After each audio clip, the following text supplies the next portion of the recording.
What happens when the law itself becomes lawless? When the very men sworn to protect and serve choose to torment and humiliate? In the quiet, all-American town of Harmony Creek, two police officers, fueled by arrogance and prejudice, decided to have a little fun one night. Their victim was a lone black man they found walking on the wrong side of the tracks.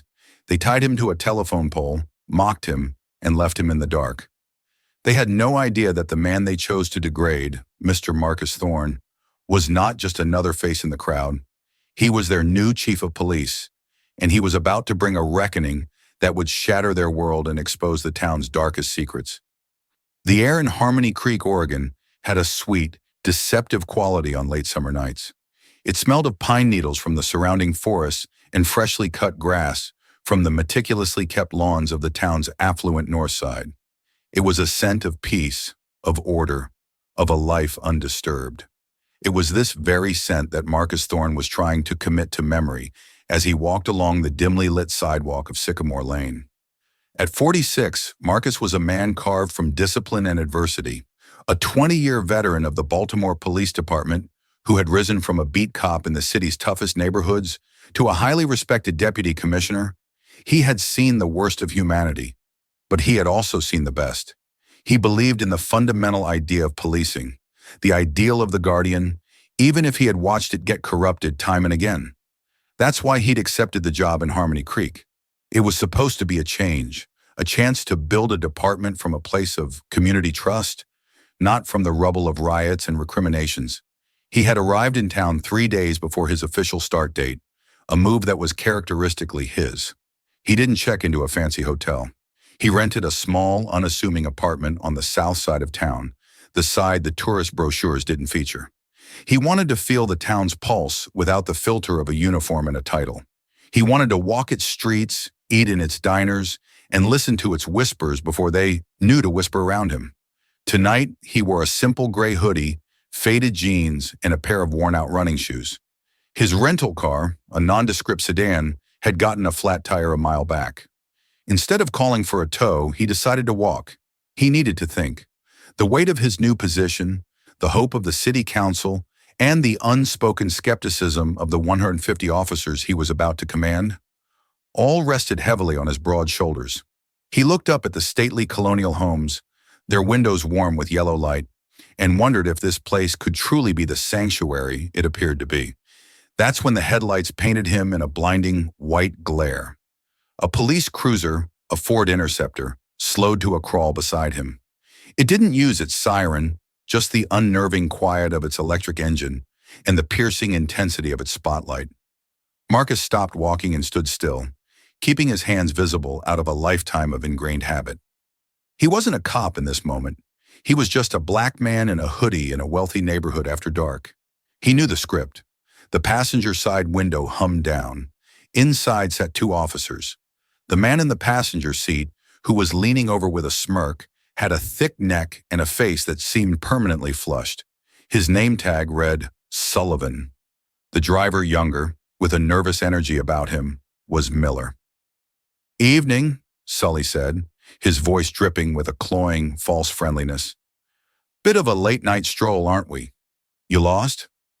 "Just enjoying the air," Marcus replied, his voice calm and even. He met the officer's gaze without aggression, but also without submission. "My car got a flat a ways back. I was heading toward the gas station on Route 2. Sully, whose full name was Officer Dale Sullivan, had been on the Harmony Creek force for 12 years. He was a legacy, his father having been a revered sergeant.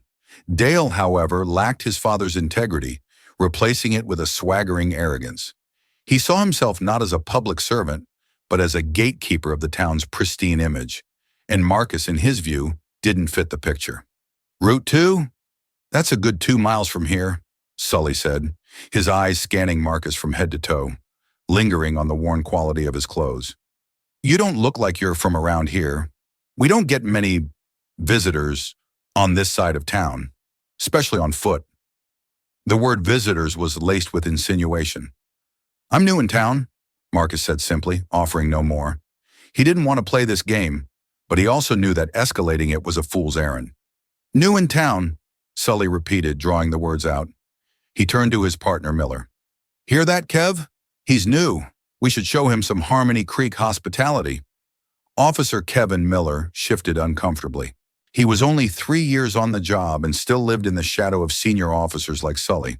He often felt a knot in his stomach when Sully went into this mode, but he feared the man's ridicule more than he trusted his own conscience. Sully, maybe we just give him a ride, Miller suggested weakly. Sully ignored him. He pushed his door open, the interior light briefly illuminating the smug satisfaction on his face. Tell you what, let's see some ID, just to make sure you are who you say you are. Marcus sighed internally. It's in my car. Like I said, it's about a mile back. That's inconvenient, Sully clucked, stepping onto the sidewalk. He was shorter than Marcus, but carried himself with the puffed-up confidence of a man who held all the power. You see, we've had a string of break-ins in this neighborhood. People casing houses, looking for opportunities, and you, my friend, fit the description. It was a lie, and they both knew it. There had been no string of break-ins. There was only a black man walking where Sully believed he shouldn't be. I can assure you, officer, I'm not casing any houses, Marcus said, his voice hardening slightly. The Baltimore detective in him was analyzing, cataloging, Sully's dilated pupils, the slight tremor of excitement in his hands. This wasn't about procedure. This was a power trip. This was sport.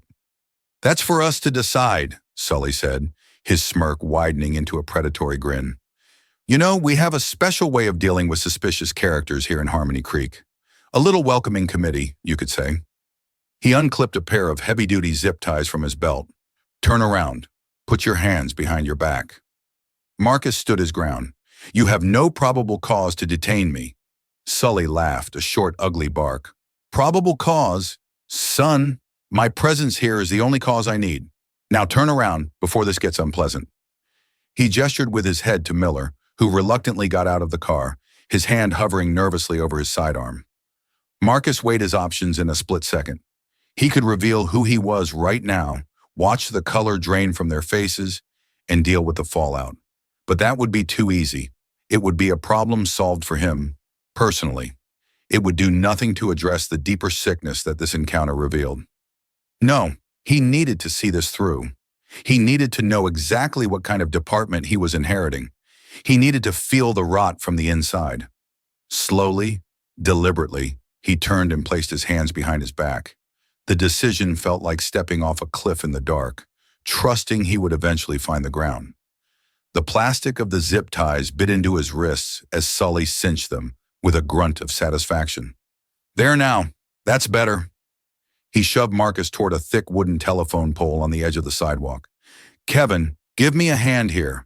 Let's make our new friend feel nice and secure. A pillar of the community. Miller hesitated, his face a mask of conflict. Sully, this ain't right. What if someone sees? Who's gonna see? It's midnight in Pleasantville, Sully scoffed. And who are they gonna believe? Us or him? Stop being such a rookie and help me out. With a defeated look, Miller held Marcus against the pole, while Sully used several more zip ties to strap his torso to the splintered wood. They bound him tightly, his chest pressed against the creosote-smelling pole, his arms wrenched behind him. Once he was secured, Sully stepped back to admire his work. He pulled out his personal cell phone. The screen's glow cast a ghoulish light on his face. Gotta commemorate the occasion. The boys at the precinct will love this. Click. The shutter sound was sharp in the quiet night. Click. Click. He took several more from different angles. Smile for the camera, Sully taunted, his voice low and venomous. Welcome to Harmony Creek. Hope you enjoy your stay. We'll be back to check on you. Eventually. He and Miller got back in the cruiser. As the car pulled away, Marcus could see Miller staring back at him in the side mirror, his expression unreadable, before the red taillights disappeared around the corner. And then there was only silence. The sweet smell of pine and cut grass was gone, replaced by the acrid stench of creosote and injustice. Marcus Thorne, the new chief of the Harmony Creek Police Department, was tied to a pole, a prisoner in the very town he had come to protect. The storm had arrived, and he was in its eye. The cold from the pole began to seep through his hoodie, a deep, damp chill that settled in his bones. For the first few minutes, Marcus Thorne's world was a storm of pure, unadulterated fury. Every instinct honed over 2 decades of law enforcement screamed at him to fight, to break free, to hunt down those two officers and strip them of the authority they had so grotesquely abused. His wrist burned where the zip ties cut into his skin. His shoulder muscles, torqued at an unnatural angle, began to ache with a low, insistent throb. But then the training kicked in, the discipline, the part of his brain that had kept him alive in Baltimore back alleys and during tense standoffs took over. Rage was a wildfire. It consumed everything and left nothing but ash. What he needed now was the cold, hard precision of steel. He closed his eyes and focused on his breathing, slowing his heart rate, pushing the red haze of anger away. He became an observer of his own predicament. He cataloged every detail. The time, approximately 12:15 a.m., based on the last time he checked his watch. The location, Sycamore Lane, about 200 yards east of the intersection with Oak Street. The pole itself, utility pole number HC774B, the metal plate digging into his cheek. The officers, Sullivan, Dale, the ringleader, mid-30s, arrogant, likely a bully with a history of complaints if anyone had ever dared to file them. And Miller, Kevin, younger, a follower, conflicted but ultimately complicit. The evidence? The photos on Sullivan's personal phone. A critical mistake on the officer's part. He tested the restraints.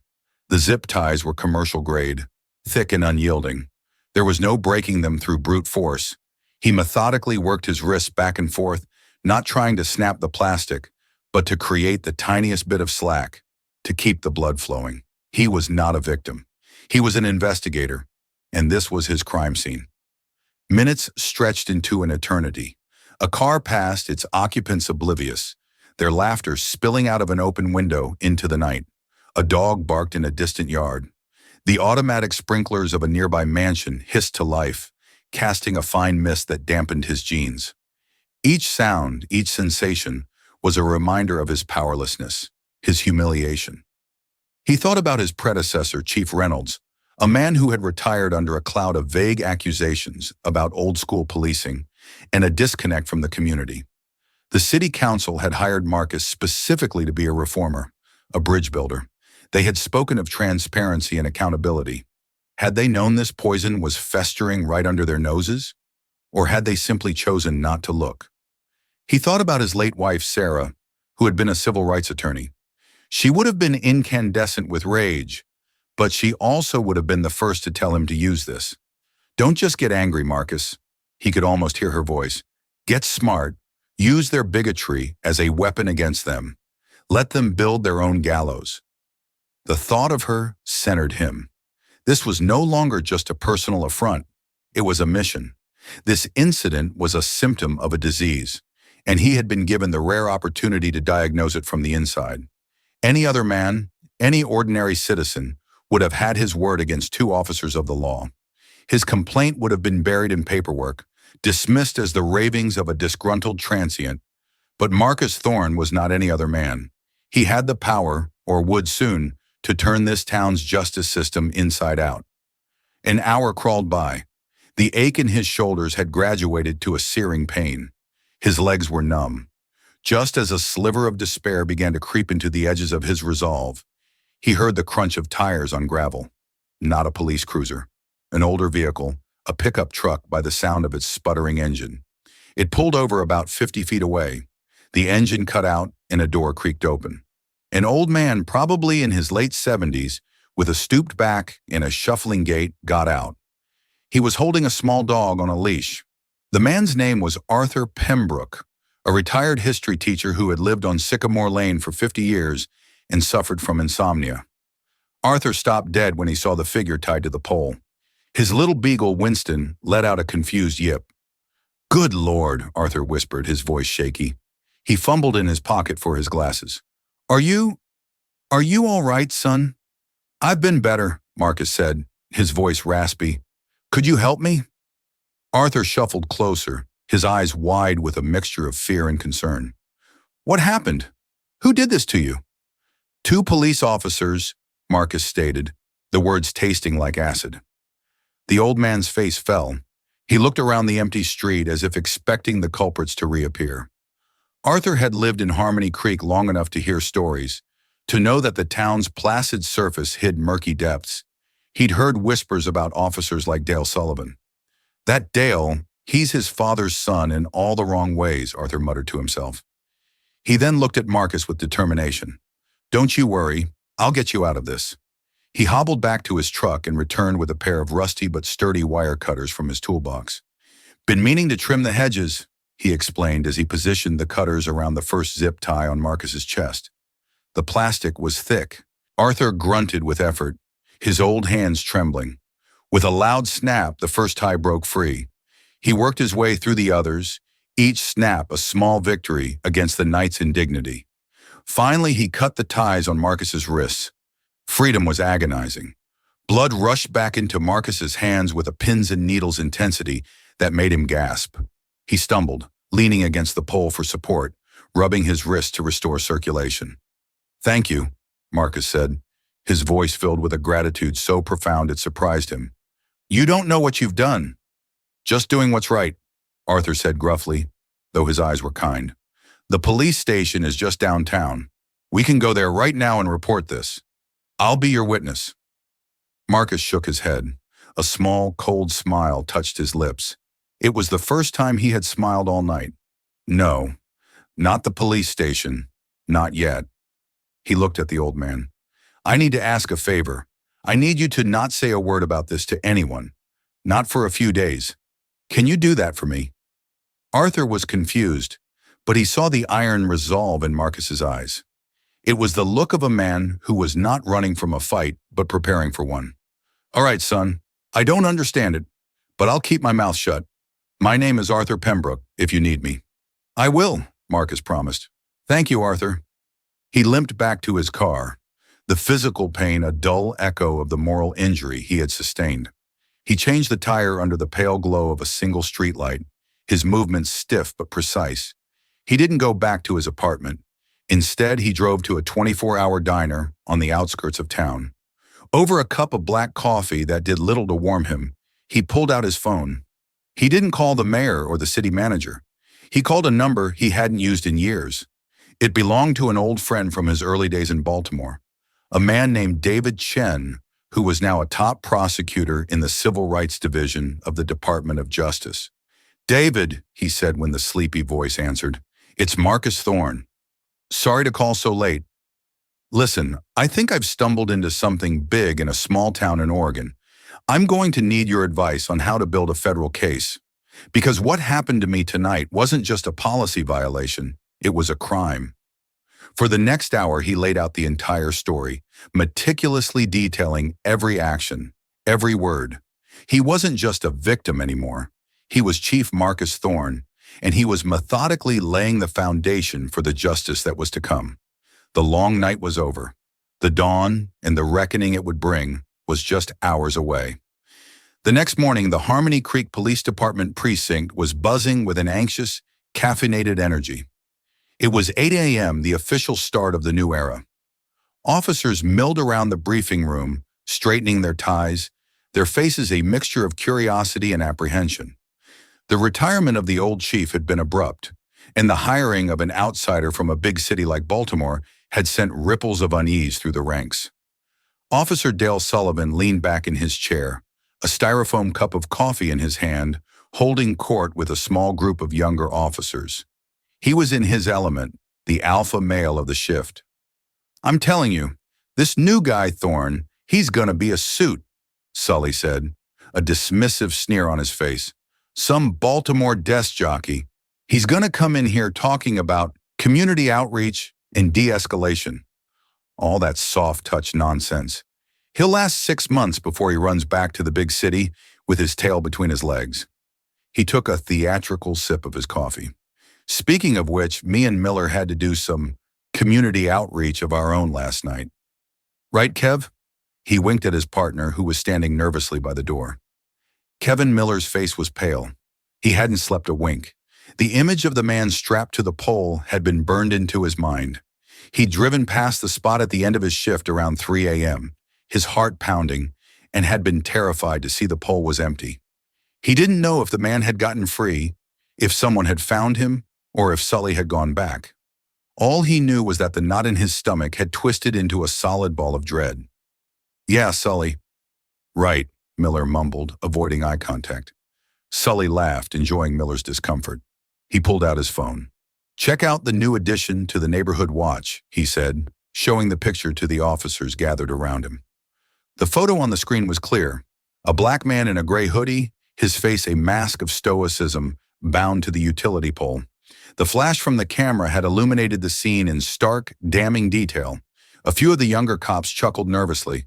An older veteran just shook his head and walked away. "You tied him to a pole?" one of them asked, half in awe, half in disbelief. "Just giving him a place to hang out for a while," Sully bragged. "Sent a clear message. We don't play around in Harmony Creek."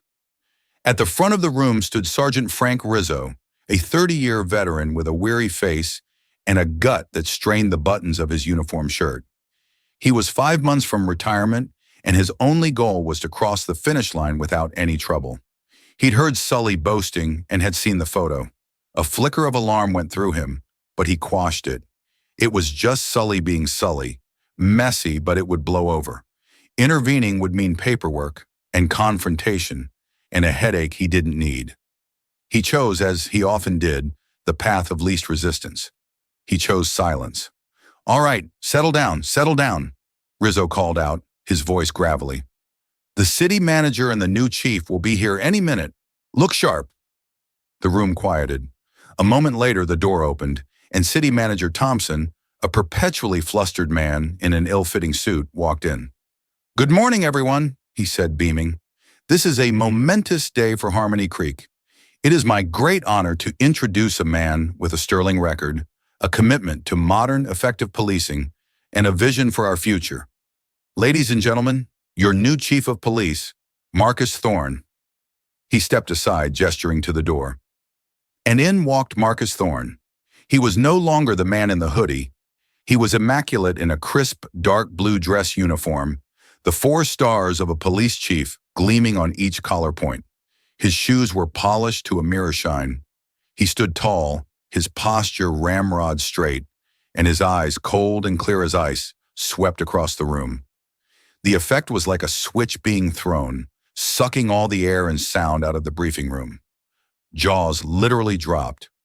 Officers who had been slouching snapped to attention, but for 3 men, the reaction was far more visceral.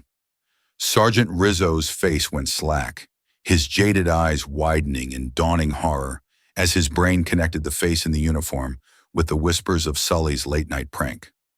Kevin Miller felt the blood drain from his face. The world tilted on its axis. He thought he was going to be sick. The man from the pole, the man from the photo, he was here. He was their boss. And Dale Sullivan.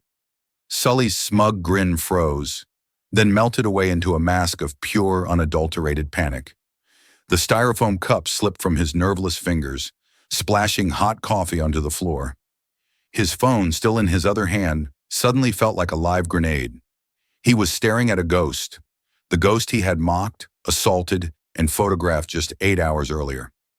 Marcus Thorne walked to the podium at the front of the room. He didn't smile. He didn't offer pleasantries. He let the crushing silence hang in the air for a full 10 seconds, his gaze drifting over the sea of stunned faces until it landed, with deliberate, chilling precision, on Dale Sullivan. He held the officer's terrified gaze for a moment before he began to speak. His voice was not loud, but it filled the room with an absolute authority that no one dared to question. "Good morning," he said, the words sharp and clipped. "My name is Marcus Thorne. I am your new chief of police. I had intended for my first address to you to be about my vision for this department, about building trust, about integrity, about our shared commitment to the safety of this community." He paused, letting the words sink in. "However, events of the last 12 hours have forced a change of plans." His eyes now moved from Sullivan to Miller, who looked like he was about to faint, and then to Sergeant Rizzo, whose face was ashen. "Last night, I was introduced to a certain brand of Harmony Creek hospitality," Marcus continued, his voice dropping to a near whisper that was somehow more menacing than a shout. "I learned that some officers in this department believe that their badge is a license to harass, to humiliate, and to assault a citizen based on the color of his skin and the clothes he wears. They believe it is acceptable to use department resources to illegally detain an individual, to tie him to a public utility pole, and to photograph the act for their own amusement. A collective gasp went through the room. Officers looked at each other, then at Sully and Miller, the truth crashing down on them in a wave of disbelief and dread. So my first act as chief will not be a speech. It will be an action. He looked directly at Sully and Miller. Officer Sullivan, Officer Miller, you are hereby suspended, effective immediately. Place your badge, your weapon, and your department ID on the table in front of you. You will be escorted from this building. You are not to speak to any other member of this department until you are contacted by Internal Affairs. Sully, jolted out of his stupor by a surge of defiant adrenaline, started to speak. Chief, it was a misunderstanding. A joke. You think this is a joke? Marcus's voice was like the crack of a whip. You think depriving a citizen of his civil rights is a joke? You think assault under color of law is a joke? He pointed a finger at the officer. You have the right to remain silent, Officer Sullivan. I strongly suggest you start exercising it. He then turned his cold gaze to Sergeant Rizzo. Sergeant Rizzo, as the ranking officer on duty last night and the supervisor in this room this morning who heard Officer Sullivan bragging about his criminal conduct and did nothing, you are also suspended. Your dereliction of duty makes you complicit. Place your weapon and badge on the table. Rizzo looked like he'd been punched in the gut. His retirement, his pension, his entire legacy was evaporating before his eyes. Marcus Thorne surveyed the room of shell-shocked officers. Let me be perfectly clear to everyone in this room. The culture that allowed for this to happen ends today. Right now, there will be a full top-to-bottom investigation. We will be transparent, we will be thorough, and we will be ruthless in rooting out the poison in this department. If you have a problem with that, the door's right there. This is day one. The work begins now. Dismissed. No one moved. They were frozen, caught between the sheer audacity of what had happened and the terrifying absolute authority of the man standing before them. The new chief hadn't just taken command. He had detonated a bomb in the very heart of the Harmony Creek Police Department. The suspension of 3 officers, including a popular legacy cop and a senior sergeant, on the new chief's very first day, sent shockwaves through the Harmony Creek Police Department.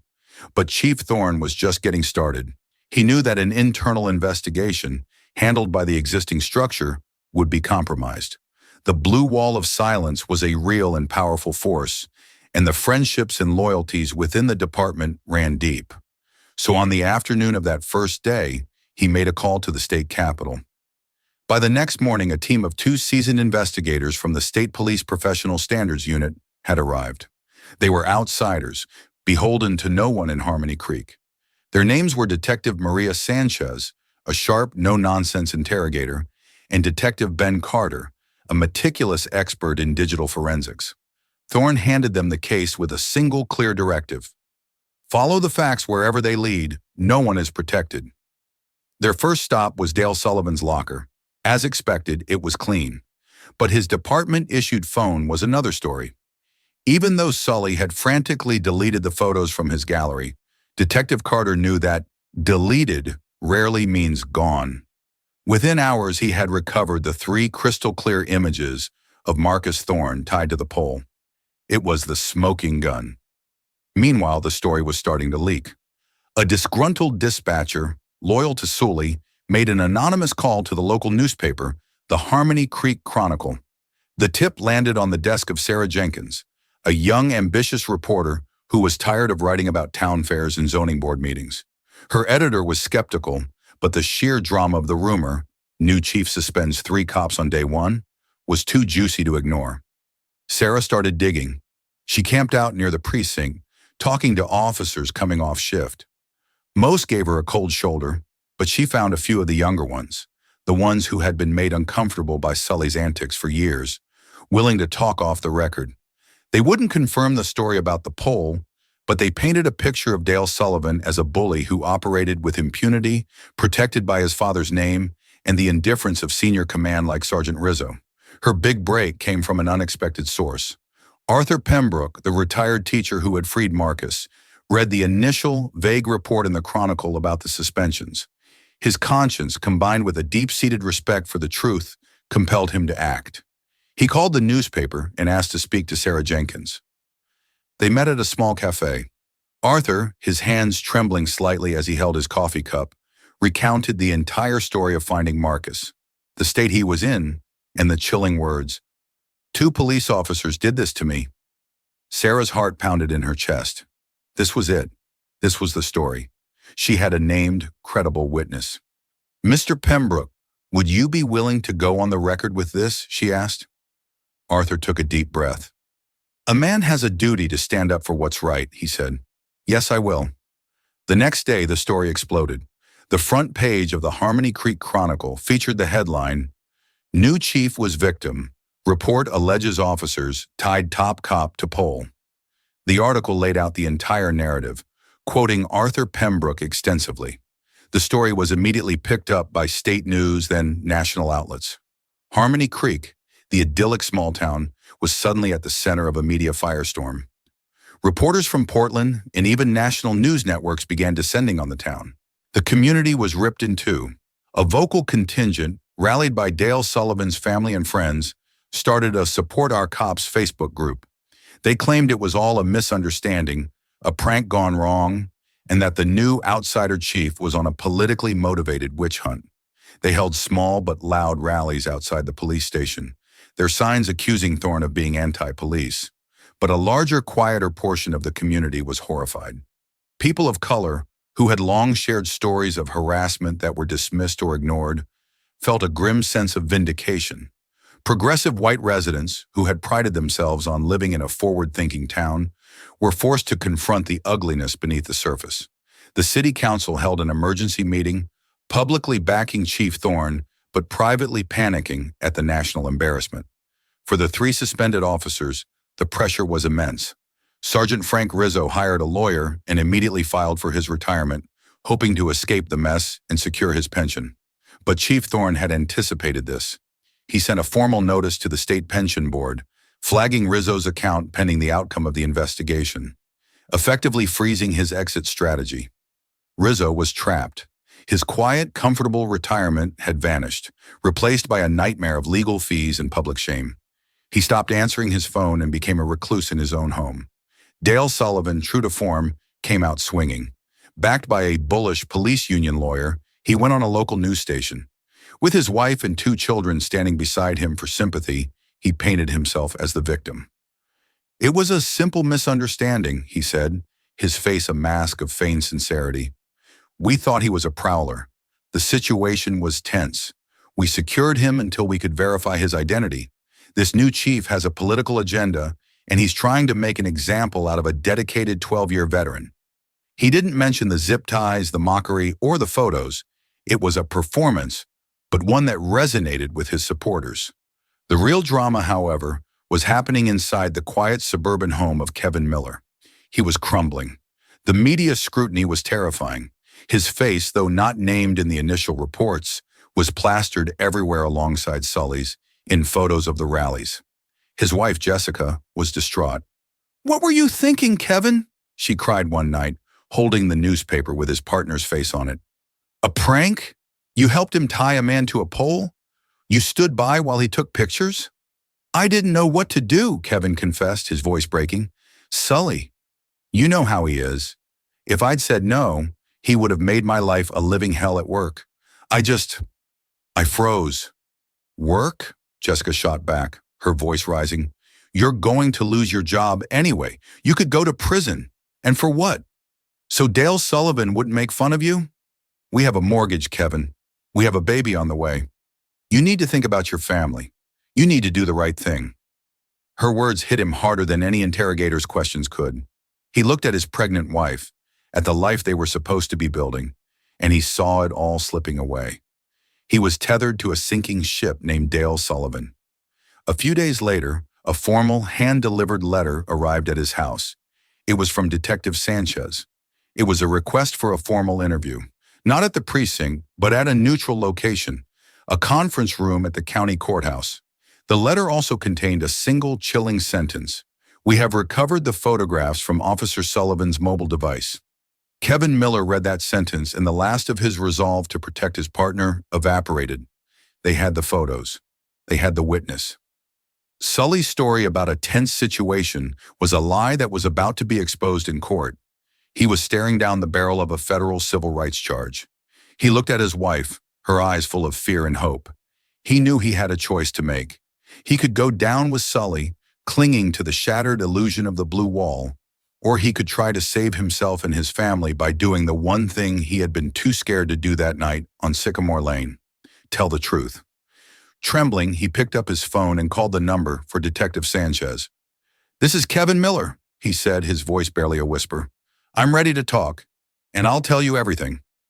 The meeting was set for a sterile conference room in the basement of the county administration building, a place chosen for its lack of prying eyes and its intimidating official atmosphere.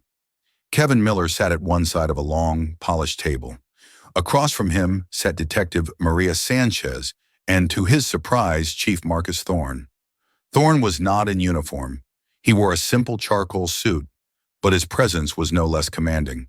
He hadn't said a word since Miller had entered the room, simply observing him with those same intense, unreadable eyes from the briefing room. "Thank you for coming, Mr. Miller," Detective Sanchez began, her voice professional but not unkind. "You're here voluntarily, and you are free to leave at any time. You can also have an attorney present if you wish." Kevin shook his head, his hands clammy. "No, no lawyer. I need to tell you what happened." For the next hour, the story poured out of him. He recounted every detail of that night, from Sully's first smug comment to the sound of the camera shutter. He didn't spare himself. He admitted to his own cowardice, his fear of Sully, and his failure to intervene. He talked about the culture within the department, the way Sully and a few others would refer to the residents of the South Side with derogatory slang, the way they'd brag about tossing cars for no reason. He described Sergeant Rizzo's willful blindness, a supervisor who saw everything and chose to address nothing. He called it a welcoming committee, Kevin said, his voice cracking. He was enjoying it. It was like a game to him. And I just stood there. I held him. I held the chief, while Sully strapped him to the pole. I didn't stop him. Tears welled in his eyes, a mixture of shame and terror. When he finished, the room was silent. Sanchez closed her notebook. Chief Thorne finally leaned forward, placing his hands on the table. "Officer Miller," Thorne began, his voice low and steady, "why are you telling us this now?" "Because it was wrong," Kevin whispered, looking down at his hands. "I knew it was wrong then, and I know it now. My wife. We're expecting our first child. I can't bring a kid into this world with this hanging over me. I can't be that person anymore." He finally looked up directly at Thorne. "What you said in that briefing room about rooting out the poison, maybe I'm part of that poison, but I don't want to be. I am so sorry, Chief, for what I did and for what I didn't do." Thorne held his gaze for a long moment, his expression unreadable. He was assessing the man before him, not just the cop. He saw the genuine remorse, the terror, but also a flicker of courage, the courage to finally break ranks. "The district attorney is prepared to file charges against both you and Officer Sullivan," Thorne stated calmly. "Assault, unlawful imprisonment, and we have been in contact with the Department of Justice. So there is the strong possibility of federal charges for deprivation of rights under color of law. Your partner's story about a simple misunderstanding is not going to hold up against the physical evidence and a civilian witness." Kevin's face went white. Prison. The word hung unspoken in the air. "However," Thorne continued, "your cooperation, your truthful testimony, would be of significant value to the prosecution's case. It would show the court your remorse and your willingness to take accountability." He leaned back. "Detective Sanchez will discuss the details of a potential plea agreement with your attorney, should you choose to get one, which I advise you to do. But the choice is yours, Mr. Miller. You can face this with Officer Sullivan, or you can face it on your own, on the side of the truth." The message was clear. The blue wall had just offered him a door. Kevin Miller didn't hesitate. "I'll testify." His decision sent a thunderclap through the legal and law enforcement community in Harmony Creek.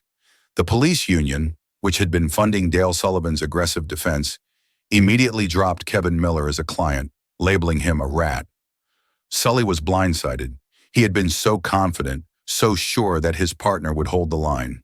When his lawyer told him that Miller had flipped and was cooperating fully with the prosecution, his bravado finally shattered. He was cornered.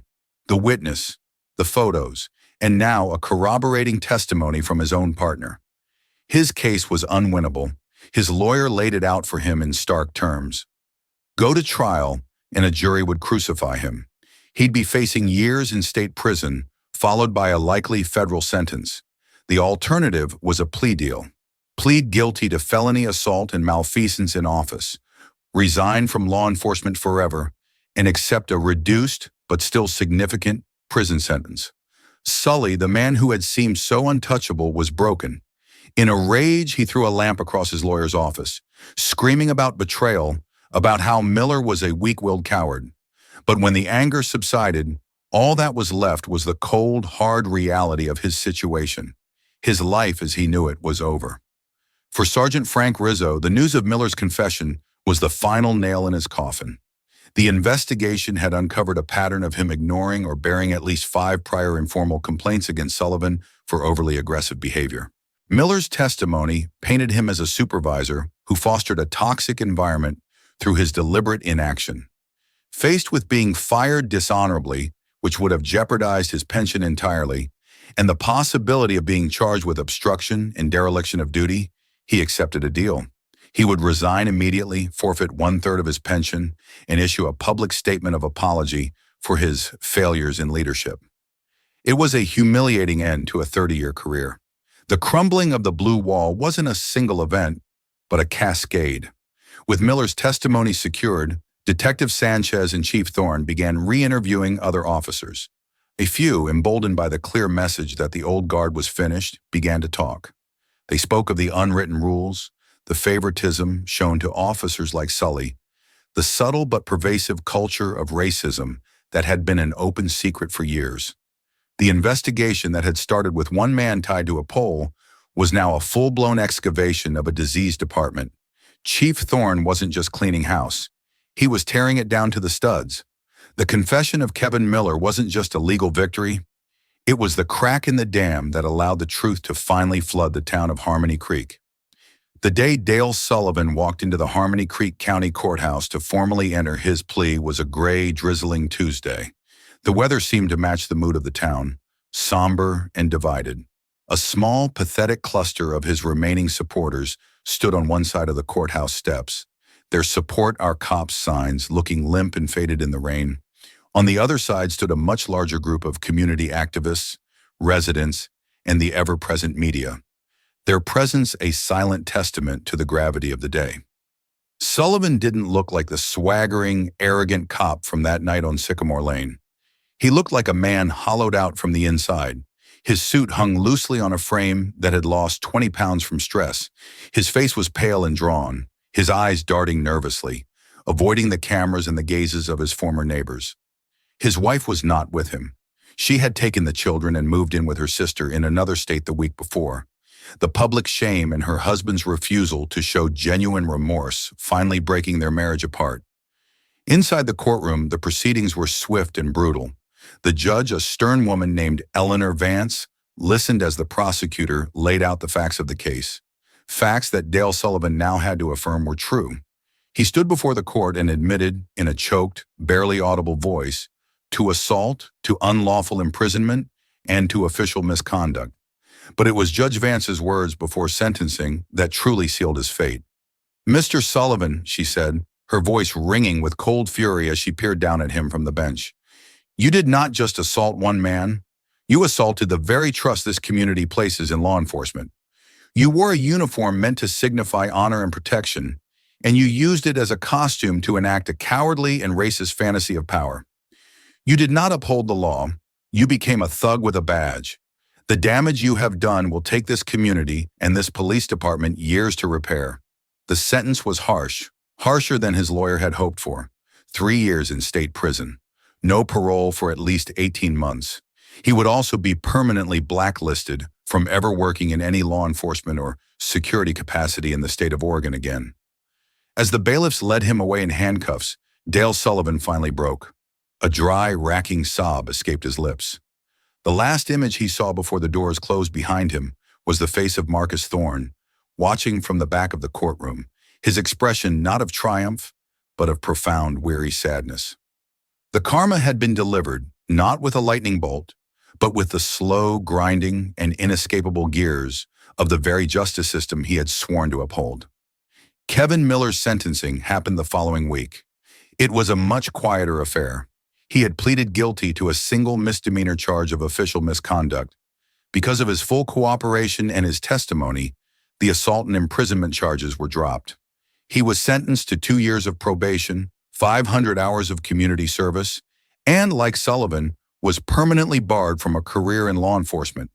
He lost his job, his dream career, but he kept his freedom. His wife Jessica was by his side, her hand resting on his arm. As they left the courthouse, he made a brief statement to the reporters. "I failed," he said, his voice shaking but clear. "I failed my oath, I failed the community, and I failed to be a good man that night. There's no excuse for what I did. All I can do now is serve my probation, do my community service, and spend the rest of my life trying to earn back the respect of my family and my community. I am truly sorry." He didn't make excuses. He took responsibility. It was the first step on a long road to redemption. Sergeant Frank Rizzo's karma was quieter, but in its own way, just as devastating. He was a man whose entire identity was tied to his 30 years on the force. Now that identity was gone, replaced by the stain of disgrace. His public apology, published in the Chronicle, was seen as a pathetic, self-serving attempt to save his pension. Old friends from the department stopped calling. Neighbors would cross the street to avoid him. He was forced to sell his house and move to a small condo in a town where no one knew his name. He was haunted not by what he had done, but by all the things he hadn't done, the countless times he had looked the other way, allowing the poison to spread until it consumed him too. He was left with nothing but time, money he felt he didn't deserve, and the ghost of a tarnished legacy. The cascade continued through the department. The full investigation, led by Chief Thorne, resulted in 2 other officers being fired for a history of racist behavior that had been documented by Miller and others. 3 more were forced into retraining for bias and procedural justice. The old, complacent way of doing things in Harmony Creek was dead and buried. Marcus Thorne had promised a reckoning, and he had delivered it. The individuals responsible had been held accountable.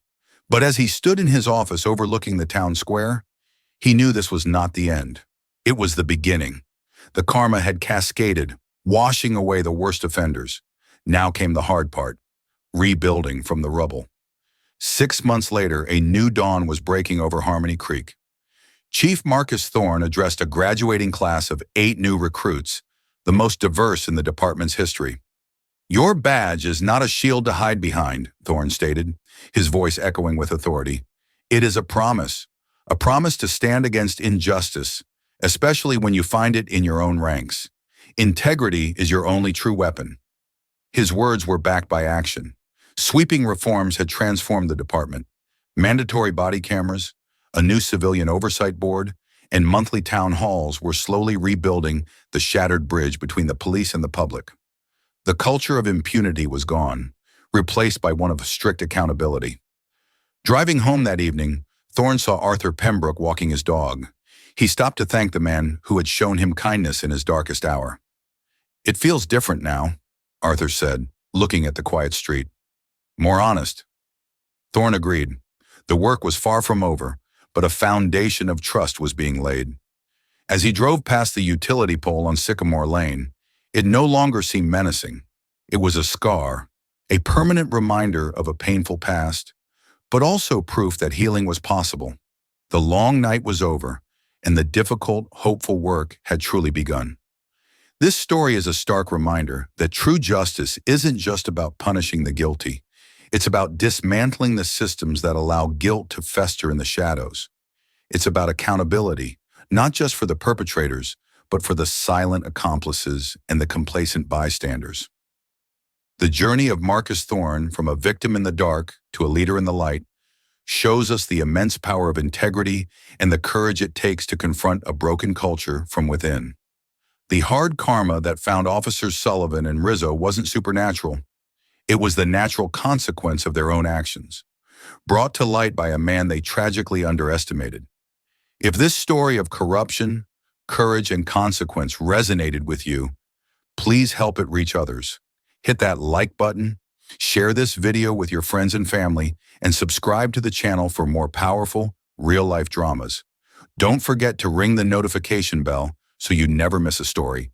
Thank you for listening.